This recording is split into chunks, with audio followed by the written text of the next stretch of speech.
Kita dah tanya gaji si Dendang ni. Ni Dendang ni acik-acik. Kita nak tanya ni yang Mana tu? baju purple nak kena tanya ni. Apa hal? Acik nak tahulah. Kita nak tahulah gaji seminggu ni berapa bulan lepas? Yap soy, yap soy. 6K kot. 6K je? So kerja sebagai apa ni? Seller. Seller je. Ada basic tak? Tak ada basic lah. Tak ada basic? Kita ikut commission je.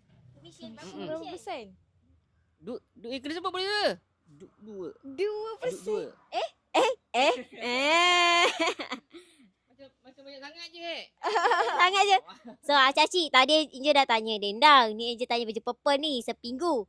So sebenarnya kat sini kita orang dah open jawatan kosong untuk seller yang mana-mana berminat jadi seller. Sebenarnya korang tak ada pengalaman pun boleh. Sebab apa? Kita orang akan belajar sama-sama. Yup. Kita orang semua ni belajar sama-sama. Yang paling penting korang tak malu cakap depan kamera, tak malu cakap depan acik-acik. Tak kisah lelaki ke perempuan. Kalau minat dalam bidang seller, gaji unlimited, boleh IV terus, okay? Dekat gudang Bozijan. Tapi sebelum tu dah beritahu, nak raya ni, kontena dah sampai satu biji, geng. Kejap lagi Bozijan buat live dan unboxing untuk korang semua. So acik-acik, mana boleh cari perabu jati? Raya pakai perabu jati Bozijan? Type je gudang Bozijan. Nak jadi seller? Kau. Calling. Woo!